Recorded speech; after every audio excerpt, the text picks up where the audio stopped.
Okay, we're back with Harry, and he wanted to point out an article from a recent newspaper. Okay, today is Wednesday, the 13th of March, 2013. So in the Daily Mail, I don't buy newspapers because it's just pure propaganda. So I was asked to purchase a copy of this paper today to refer to page 6, which is, I'll show you the heading. Okay, that's the heading of page 6. And you can see the fear tactics that's being used by an agency of the Crown, it's called Revenue, and they allege that they have the right to take this property tax by force from your bank account, your wages or whatever, you know. So they're going to send out a letter. It's actually not for a contract, it's only a notice, it's not a letter. A letter has to be handwritten. They're going to send you out an offer of contract. It's a notice to every household in the country. Now, you need to get maybe a copy of this just to familiarise yourself with the trickery involved in this. First of all, the Revenue don't have any authority because on their headed paper they cannot bear the harp. So the harp needs to be on every government document for it to be legal, valid and bona fide. The Revenue doesn't have that. The Sheriff doesn't have that. The property registration, they don't have it. The half of the entities don't have the harp on their headed paper, so they're invalid anyway. So you don't need to worry about any of these entities. They're not entities under sovereign government. Okay?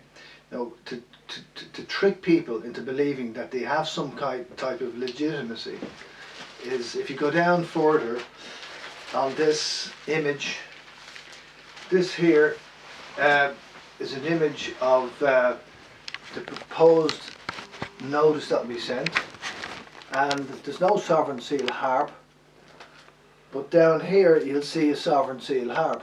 Just hold it still there, Harry. Yeah, I've got it. Now that harp should be above every document, not below.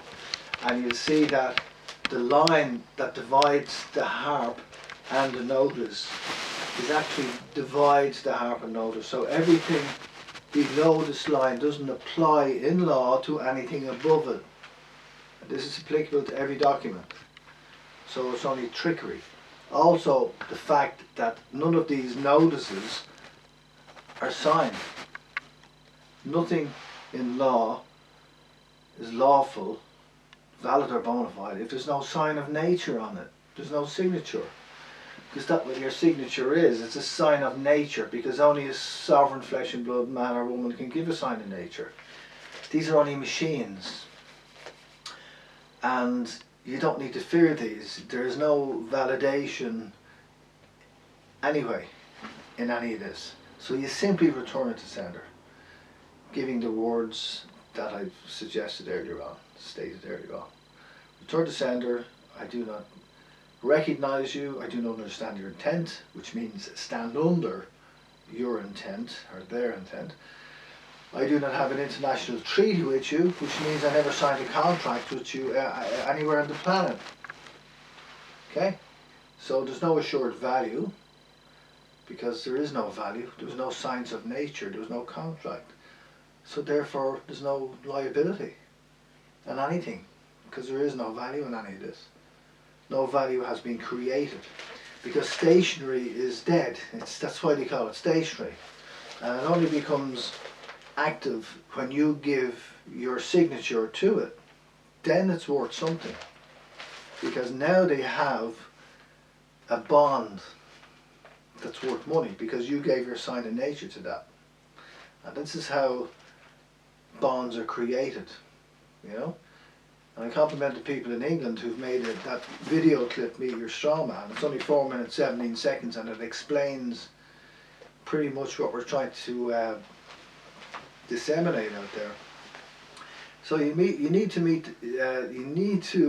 view that video clip called Meet Your Strawman to give you a better understanding of what's going on here and how you can feel better and empowered when you encounter these things. They're only offers of contract. They're only pieces of paper. Nothing more, nothing less. And that's the same, if you get an e-flow notice, it's also the same thing. You simply return it to sender. There is no contract, and the name is always in capital letters. That is not you, that's your strawman. You may then, if you ignore these, you may get a letter from a third-party interloper, a solicitor, acting on behalf of the sheriff, or behalf of the revenue, or on behalf of e-flow. You never had any contract with these people, so you simply return those letters to sender. If it comes from a solicitor like Pierce Fitzgibbon, who are acting on behalf of e-flow, for example, you return that letter to Pierce Fitzgibbon. You don't notice on these offers of contract there are no signed wet signatures. It's only a piece of paper print. It's only a print. Nobody can put their sign of nature to this because they are liable in law for fraud, coercion.